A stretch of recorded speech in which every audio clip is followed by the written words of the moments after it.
16h, 16h30. Nous nous rencontrons sur la place.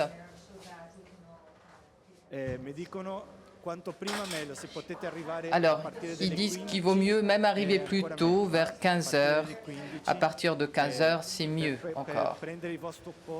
Donc, vous pouvez prendre ainsi votre place sur le parvis, donc. Bien. Alors, nous allons maintenant commencer les travaux de cette matinée avec la conférence de ce matin et nous allons aborder le thème de la famille, voie de la sainteté. Donc, nous commençons pour traiter ce thème si beau qui a été choisi par le Saint-Père, qui appelle chaque famille dans le monde à la sainteté. Alors aujourd'hui, nous allons écouter Francesco Beltrami Quattrocchi, qui enseigne donc à Gênes. Il est président de l'organisme national de promotion de la standardisation. Il est grand officier de la République italienne depuis 2013 et il est le fils adoptif de la vénérable Enrichetta, fille de Luigi et Maria Beltrami Quattrocchi.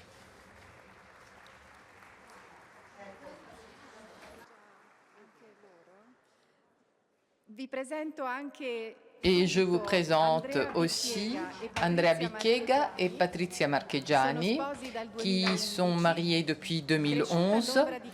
Ils ont grandi à l'ombre de monastères, de clochers, et dans leur parcours, la rencontre avec les bienheureux Beltrame et Quattrocchi a été fondamentale. Et c'est à travers leur dernière fille qu'ils les ont rencontrés, Enrichetta, qui a été leur témoin de noces. Donc c'était une grâce. Donc elle enseigne dans l'école publique de son pays. Elle a fait des études de psychologie et éthique. Andrea, diplômée en sciences politiques, est fonctionnaire auprès d'une entreprise romaine. Et avec eux,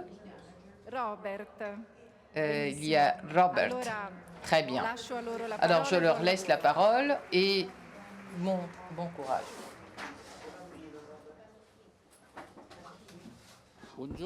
Bonjour. Alors, est-ce que vous pouvez montrer le film ?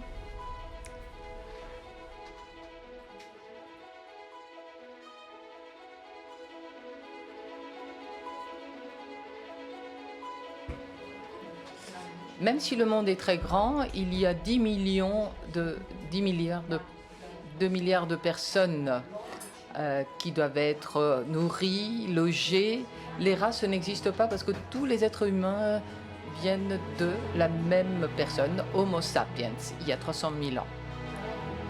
Ce serait le chaos si ce n'était pour la présence de cette cellule existentielle de base, la famille. Nous sommes un animal social. La première cellule où nous avons été réunis, c'est la famille. Et c'est dans la famille que le chaos trouve des règles, un ordre et la survie. De l'Antarctique à l'Arctique, il y a des familles différentes et similaires. Dans les familles, la vie trouve son accomplissement. Les personnes normales qui font des choses extraordinaires. Élever les enfants, leur assurer le bien-être mental et physique, c'est ça la garantie pour l'avenir de la planète. Est-ce que cela vous semble un rêve ?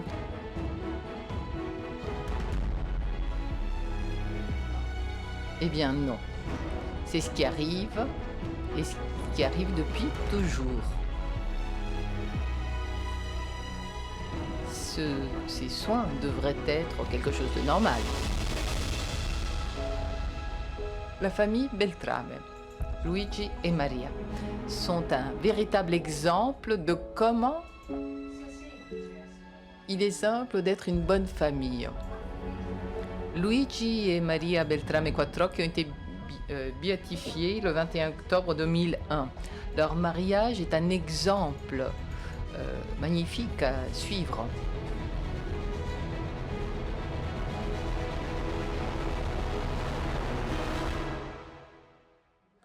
Élever les enfants, c'est l'art de tous les arts, même si cela comporte des grandes difficultés.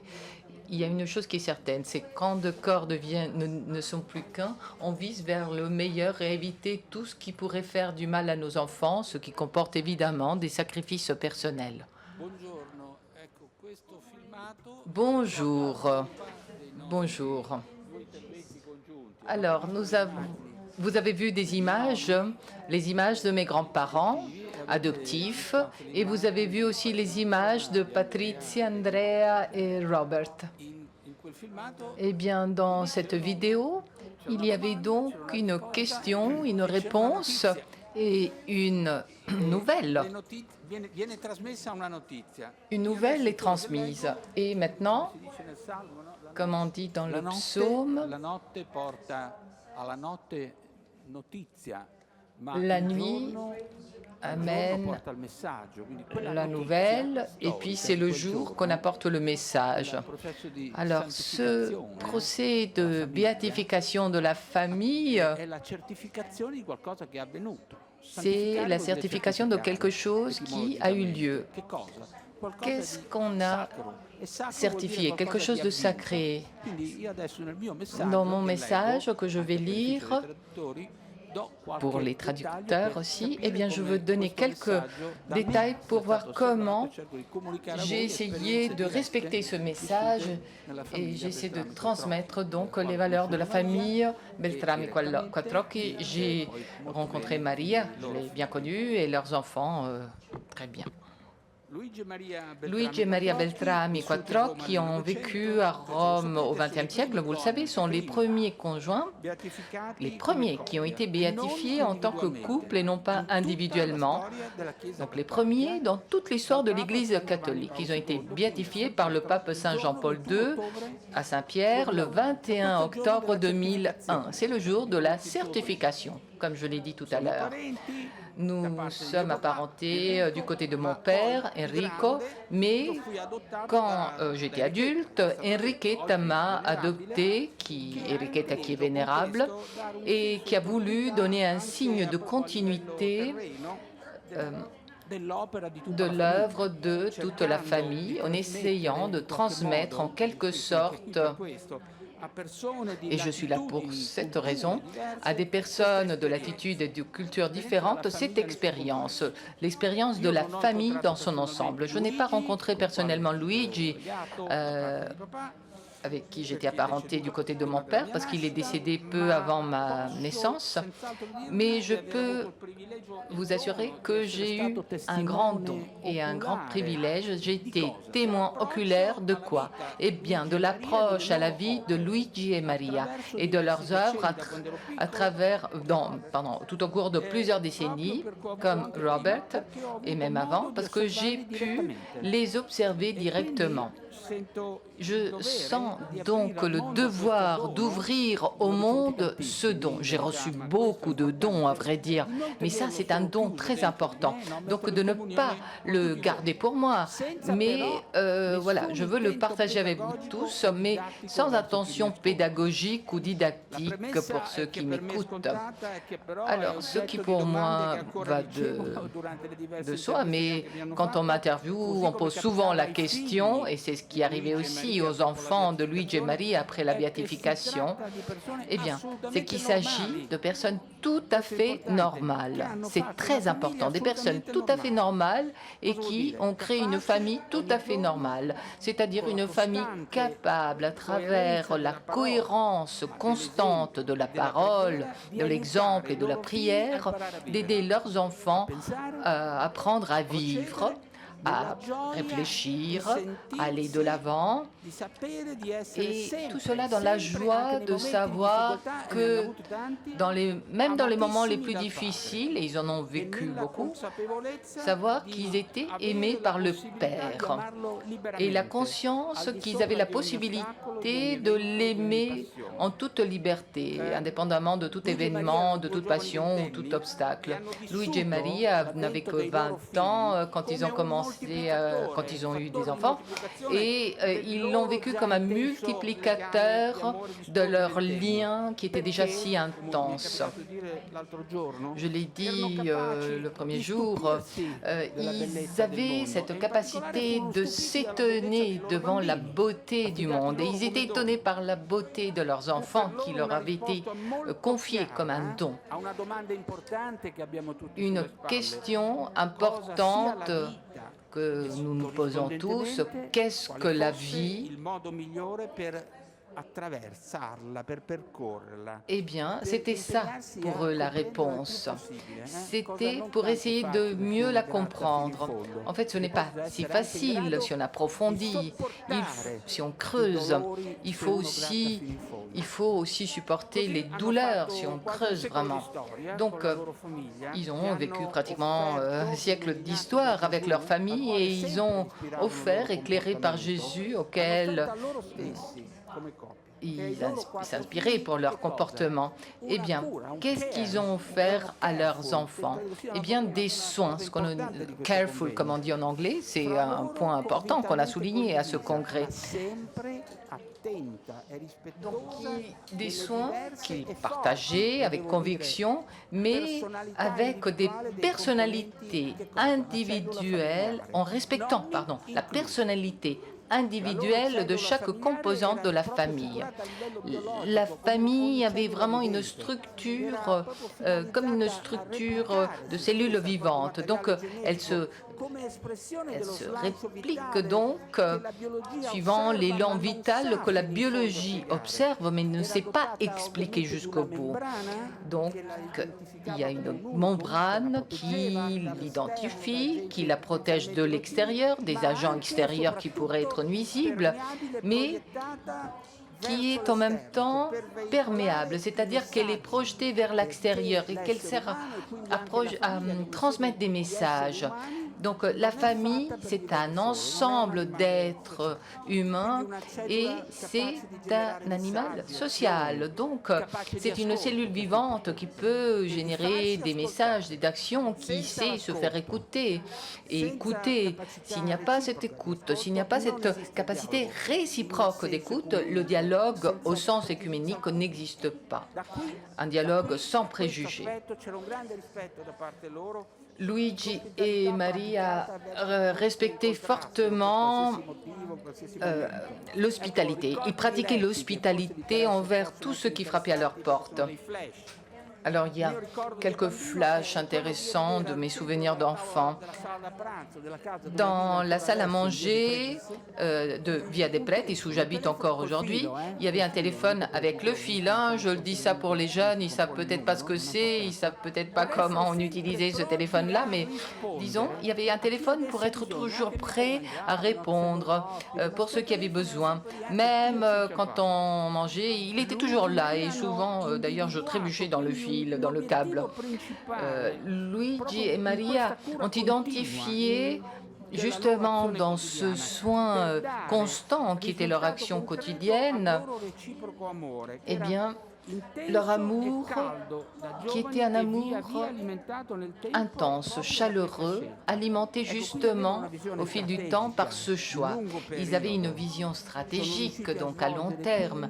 Ils ont réussi, comme Saint Jean-Paul II l'a dit, ils ont fait des actions ordinaires d'une manière extraordinaire, à des périodes qui étaient parfois très complexes. Par exemple, la période des 2 guerres mondiales, où ils ont été actif, surtout à travers les actions des enfants, qui ont été par eux coordonnées. Un autre exemple, un autre flash, disons, l'armistice en Italie, 8 septembre 1943, jusqu'au 4 juin 1944, quand la 4e armée est arrivée avec le général Clark. Eh bien, la maison Via de Pretis a été un abri pour des dizaines de persécutés politiques, de juifs, de dissidents clandestins qui venaient héberger. On les habillait en bénédictins et on leur donnait des cartes d'identité falsifiées d'une manière authentique afin de permettre l'accès à la gare Termini et pour pouvoir aller vers le sud qui avait été déjà libéré par les Alliés. C'était des joies dramatiques pour les couples, les fiancés, parce qu'ils ne savaient pas s'ils allaient se revoir. En tout cas, la famille Beltrame et Quattrocchi a agi d'une manière déterminée pour conduire cette opération très dangereuse. Le commando allemand, le commandement allemand était justement à côté de Via de Pretis. Et alors, comme il s'agissait de personnes très déterminées, qui avaient vraiment beaucoup d'énergie, eh bien, j'ai toujours considéré que cette opération était un acte spontané de générosité envers les autres. Eh bien non, en 2012, j'ai été informé par les officiers de la police de l'État italien qu'il s'agissait d'une opération coordonnée, organisée avec les services secrets des Alliés des États-Unis. On m'a donné des copies de documents de l'Office Strategic Service, qui est devenu ensuite la CIA, Central Intelligence Agency, et des états de service militaire de Don Tarcisio et de Don Paulino. Eh bien, ce document atteste officiellement que les deux frères bénédictins qui étaient en coordination avec le monastère de Subiaco, d'où venaient les tuniques et les cartes d'identité originales pour alimenter le système d'évocation tardive conçu par l'abbé Caronti. L'abbé Caronti, c'est celui qui, en coordination avec les Alliés, a réussi à accomplir cette opération. Donc des agents secrets des forces alliées, Don Tarcisio à Rome, qui était le chef de la bande du Travertino, qui s'occupe. Alors, ceux qui sont romains connaissent la bande del Travertino et toutes les personnes qui sont mortes dans cette opération d'espionnage des artilleries allemandes, et Don Paulino à Parme, chef du réseau Nemo, donc dans un territoire occupé. Luigi et Maria savaient et ils arrivaient tranquillement à tout protéger avec grand courage, avec discrétion et sagesse, en ayant toujours confiance en Jésus. D'ailleurs, ils ne pouvaient pas s'opposer à cela. Ils auraient pu peut-être s'épargner tous ces risques, mais justement, ce qui se passait chez eux, c'était le fruit de ce soin dont j'ai parlé. Ils avaient été formés ainsi, ils avaient été formés pour faire cela, donc on ne pouvait pas être en contradiction. Un autre flash intéressant. Eh bien, c'est... Alors ça, c'est quelque chose qui s'est passé en 1924, donc avant. Quand les vocations des deux garçons sont nés, donc Filippo Don Tarcisio et Cesare Don Paulino, qu'est-ce qui s'est passé? Eh bien, le papa a été connu parce que c'était un avocat de l'État, les amis sont arrivés à la maison, donc ils ont commencé à donner des conseils conseils. Eh bien, ces conseils, c'était envoyer vos enfants à la grégorienne. Comme ça, ils pourront faire une carrière ecclésiastique fantastique. Ils peuvent devenir monseigneurs, évêques, cardinaux, et ainsi de suite.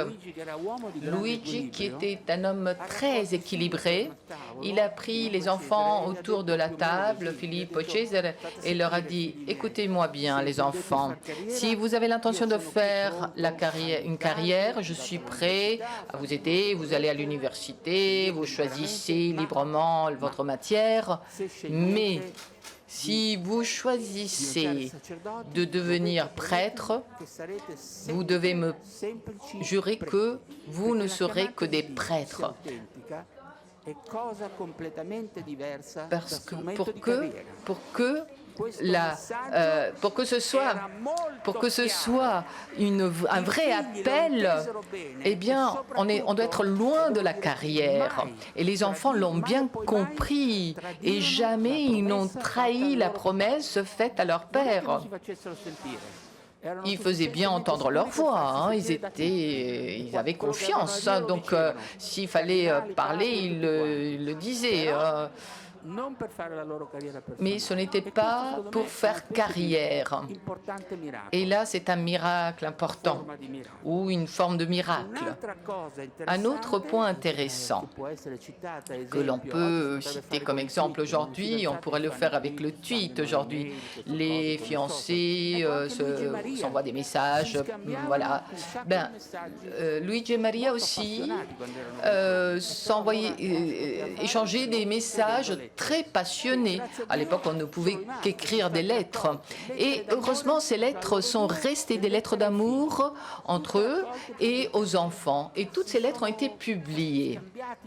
Ils ont échangé ces messages, des messages qui indiquent, qui montrent qu'il y a eu un parcours de communion, d'harmonie. Et si on voulait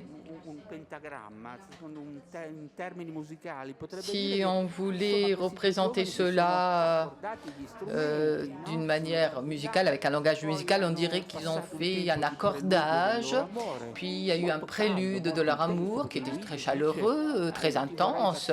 Luigi lui dit « Je voudrais t'embrasser partout » et Marie a dit « Qu'est-ce que tu entends? Quelle partie ?» Et puis ils écrivaient en français, en anglais, pour que les grands-parents ne les découvrent pas, ne comprennent pas, surtout Maria.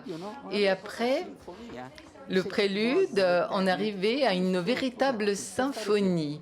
Quand ils se sont mariés, pour faire quoi? Pour pouvoir faire tout ce parcours de leur vie. Eh bien, les lettres aux enfants, eh bien, c'était pareil. Là encore, on a un exemple de profondeur. On a vu jusqu'à quel point ils ont été attentifs à leur vocation. Ils n'ont pas imposé un modèle de famille. Personne n'a suivi leur modèle. Ils ont fait des familles avec des cénobites. Alors il n'y a rien de didactique, rien n'a été imposé. Les choix étaient tout à fait libres, des choix différents. Mais on sent qu'il y a une profondeur, donc ce même soin. Dans une lettre de 1926, Maria répond aux enfants qui étaient à Parme. Vous connaissez Parme? Parme, c'est une ville très froide par rapport à Rome. Donc, ils étaient habitués, disons, à être dans le confort des prêtres, et puis ils se sont retrouvés dans le froid, et ils se plaignaient d'un supérieur qui n'était pas cohérent, qui n'était pas vraiment un exemple de sainteté. Eh bien, Maria a laissé un vrai joyau en tant que mère. Elle dit « Mes enfants, souvenez-vous que vous êtes là pour sanctifier vous-même et non pas pour juger la sainteté des autres. » Là encore, c'est un message fondamental. Luigi et Maria connaissaient bien la valeur de l'écriture, parce que c'était une écriture précise, réfléchie, méditée, pour transmettre un message qui n'était pas donné au hasard, et aussi pour laisser la mémoire de cette cellule familiale qui se souciait toujours de bien soigner la famille, toute la famille. Donc ils savaient bien qu'un jour ils allaient mourir et ils voulaient que leur message reste. Donc nous pouvons dire qu'ils ont fait un projet à long terme et ils ont mis en œuvre un modèle que l'on peut adopter, parce que comme il est dit dans la vidéo, c'est simple, par des moyens normaux et qui peut être décliné dans des cultures, dans des géographies différentes, dans des mentalités différentes. Le fait innovateur, c'est qu'ils se sont engagés en tant qu'artisans d'un modèle de cellule familiale guidé par Jésus, capable d'être en dialogue avec tous les autres foyers, même s'ils étaient très différents de leur modèle. Et pourquoi? Parce qu'ils voulaient que tout le monde puisse profiter de la beauté, de l'esthétique de la personne. Esthétique, en grec, veut dire sentir, pouvoir saisir donc la valeur du don de la vie. Ils savaient bien aussi que tout change et que tout se renouvelle. Et c'est à travers ce renouvellement qu'ils arrivaient à garder la valeur originale toujours en niveau. Donc, eh bien, le fait qu'ils s'aimaient à travers cette cellule de la famille, eh bien, c'est un exemple qui peut être un bien pour le monde à venir. Pour chercher en toute humilité, c'était une autre caractéristique, le dessein de Dieu, une petite prière, un « Je vous salue Marie », un « Notre Père ». Eh bien, il demandait cela. Il savait que le Seigneur veut que nous renouvelions chaque jour cette demande. Donc, tout ce que je dis, ce n'est pas simplement simple, c'est quelque chose qu'on peut imiter, dont on peut profiter. La cellule familiale d'Andrea et Patrizia en est un exemple. Ils ont eu l'occasion de prendre le relais de Luigi et Maria et ils vont raconter leur expérience. Et cela, donc, c'est un exemple seulement quelques décennies plus tard. Ce qui donc a été mis en œuvre par Luigi et Maria, c'est vraiment des directives. Et sans ces directives, il ne pouvait pas y avoir une sanctification, parce qu'on ne peut pas certifier quelque chose s'il n'y a pas une norme sur la base de laquelle on certifie. Alors, quelles sont ces directives? Eh bien, il fallait qu'elles soient le plus possible universelles afin de indiquer, montrer une voie génératrice de sainteté, c'est-à-dire prendre soin de sa propre famille sous tous les aspects. C'est, à mon avis, fondamental pour une vie de bonheur ou pour faire face aux grandes douleurs. C'est un message positif. Il ne faut pas dire que la famille est détruite et il faut la reconstruire. Oui, d'accord, mais il faut que le message soit positif. Et c'est ça ce que la vidéo vous a montré. Et nous allons maintenant écouter le message de Patrizia e Andrea. Buongiorno. Noi non li abbiamo conosciuti, i beati Luigi e Maria Beltrame Quattrocchi. Sono morti entrambi quando ancora non eravamo nati. L'ultima andarsene fu Maria nel 65. Mes parents sont morts avant ma naissance. Cependant, ce sont nos parents qui nous ont encouragés, qui nous ont accompagnés vers le sacrement du mariage par le biais de leur fille Enriqueta, de la vénérable Enriqueta, que nous avons bien connue. Et nous avons eu même la grâce d'avoir Enriqueta comme témoin de nos mariage. Mon mari et moi, nous sommes tout à fait différents du point de vue du tempérament, de la formation des différents chemins de vie que nous avions empruntés. Je suis née sous les clochers, surtout ceux des monastères. Andrea, un peu moins. Et après quelques années de fiançailles plus ou moins houleuses, il nous a fallu du temps pour nous adapter. Tout de suite après le mariage, j'étais assaillie par de nombreux doutes et craintes. J'étais confuse, j'étais bloquée. Ensemble, nous avons fait un pèlerinage sur la tombe des Beltrame et Quattrocchi, auquel mon père était vraiment très fidèle. Il avait toujours leur image dans son portefeuille. Il demandait souvent un éclairage aux bienheureux. Et nous avons eu le courage de frapper à la porte de la Via de Pretis à Rome, la maison où les bienheureux époux avaient vécu et où vivait encore leur dernière-née, Enriqueta, qui a transmis et prolongé leur message ainsi que leur témoignage. Avec Enriqueta, cette maison, comme cela avait toujours été le cas avec ses parents, était extraordinairement ouverte au monde entier, ensemble, avec le cœur de ceux qui habitaient cet appartement. Là, une évidence s'imposa à nous. Le mariage est un parcours de sainteté. Nous le savions même avant, bien sûr.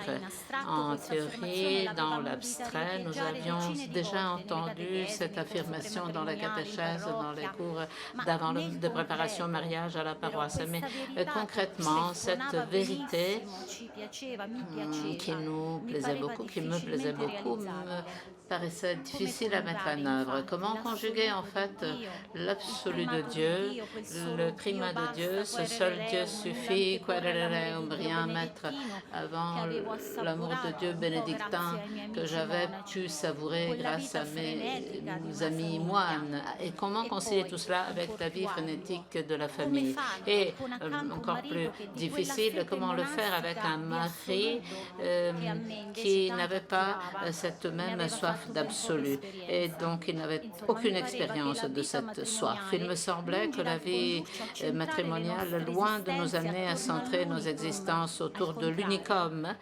les aurait peut-être désagrégés, fragmentés dans les différents heures et malheurs de la vie quotidienne, surtout aujourd'hui dans une ville chaotique comme c'est le cas de la ville de Rome. Dans cette maison romaine de la Via de Pretis, par contre, il était évident que Martha et Maria pouvaient vivre ensemble, s'harmoniser et se fusionner sans aucune opposition entre elles. Peut-être Enriqueta, dans cette maison, continuait de faire vivre ce que Jean-Paul II avait affirmé à propos de sa mère le jour de sa béatification. Par sa vie intérieure profonde, sa vie simple, ordinaire, elle s'est centrée sur cet unicum qui était toujours la source de cohésion. Et dans chaque chose, y compris la chose la plus anodine, la plus quotidienne, voire même en s'occupant de la cuisine et de la table, les objets des bienheureux sont encore utilisés par Enriqueta. On pouvait percevoir la profondeur de la foi avec laquelle elle regardait et vivait tout. Jusque-là, dans les entretiens avec Enriqueta, j'en avais des vertiges et peut-être c'était exactement ce que Maria définissait fidélité dans le minimum, qui s'entrevoyait dans l'ordinaire de cette maison, qui en était devenu le reflet plastique. Ou peut-être Enriqueta elle-même nous obligeait sans cesse à lever nos yeux sur les choses pour les regarder du toit en haut, vers le haut. Notre devise de la famille Quattrocchi pour chercher le point de vue de Dieu. Peut-être était-ce le naturel avec lequel, assis autour de la même table, on passait des spaghettis au chapelet. Que Enriqueta sa prière avec beaucoup de mysticisme, ou c'était cet accueil chaud, l'accueil d'une famille qui embrassait tous ceux qui entraient dans leur appartement. Et la maladie d'Enriqueta non plus, même dans sa phase terminale, quand elle était grabataire, elle ne pouvait plus se lever, mais rien n'a pu entamer cette foi. Nous pouvons parler également de la façon dont Enriqueta était capable d'écouter les paroles, et elle avait donc une habitude qui était bien ancrée dans sa famille. Et si besoin était, et avec nous il le fallait, elle était capable de corriger, ou peut-être elle donnait son fiat fidèle dont elle témoignait dans sa vie quotidienne. À cette époque, quand elle était malade, malgré sa maladie, elle nous incitait, elle nous disait il faut avoir un grand respect des événements, parce que ces événements sont la volonté de Dieu. Elle nous disait que lorsqu'on lui demandait quel était le secret de la sainteté de ses parents, elle répondait que la sainteté résidait tout simplement dans ce vouloir faire et rechercher partout et toujours la volonté de Dieu. Bref, nous ne savons pas exactement pourquoi, mais l'évidence s'imposait à nos yeux.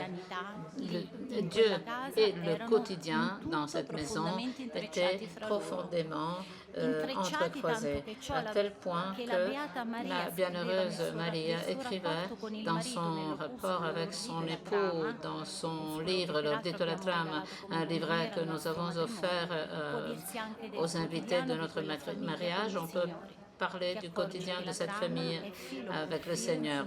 La trame est en fonction de l'ourdi et on se rend compte que Dieu était à la base de tout, l'inspiration de toute activité, de tout désir.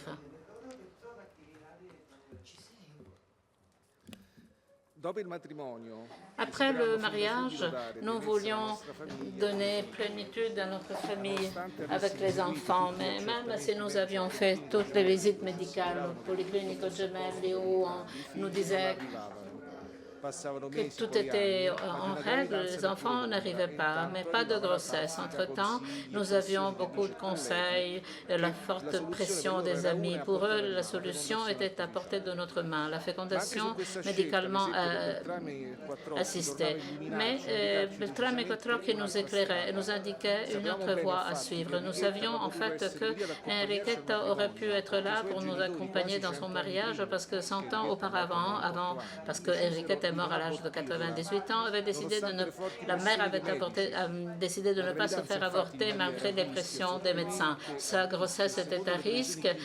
Selon les prévisions cliniques, si elle n'avait pas avorté le plus tôt possible, cela aurait été une mort pratiquement certaine. Pour sauver au moins la vie de la mère, il fallait interrompre sans délai la grossesse. Et en fait, sans aucun délai, les époux, Beltrame et Quattrocchi, n'étaient pas d'accord, mais en prenant la résolution, ils ont pris la résolution inverse. Ils ont tout confié à la Providence. Mais nous savons bien comment les choses se sont passées. La grossesse s'est bien déroulée pour la mère et la fille, malgré des moments d'inquiétude. Enriqueta est née saine et sauve. Elle a vécu près d'un siècle aux côtés de ses parents. Elle est devenue leur soutien pendant leur vieillesse. Et à partir de ce témoignage, nous avons décidé de nous confier à la Providence sans avoir recours à la procréation médicalement assistée. Et nous sommes parents de l'enfant le plus merveilleux que nous ayons jamais souhaité. Un enfant merveilleux. Maintenant, il est dans son adolescence. Et notre enfant nous fait déborder nos cœurs d'amour chaque jour et nous fait trembler de tendresse. Et nous n'échangerions jamais cet enfant avec un autre enfant, qu'il soit un prince, un génie, un empereur ou un biologiste. Un fils qui a pleinement réalisé la parole de Jésus. Quiconque reçoit mon nom, un de ses petits-enfants me reçoit moi-même. Une parole qui est comme une promesse et qui nous a toujours accompagnés.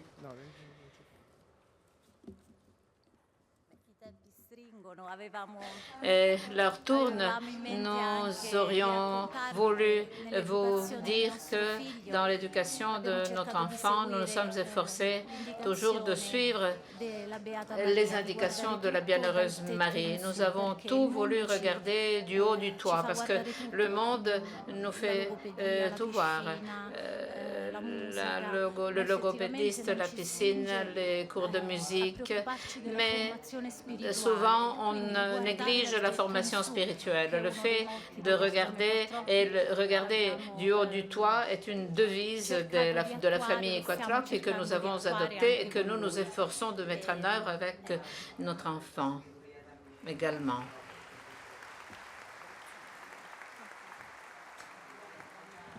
Grazie, Alléluia. Merci, Alléluia.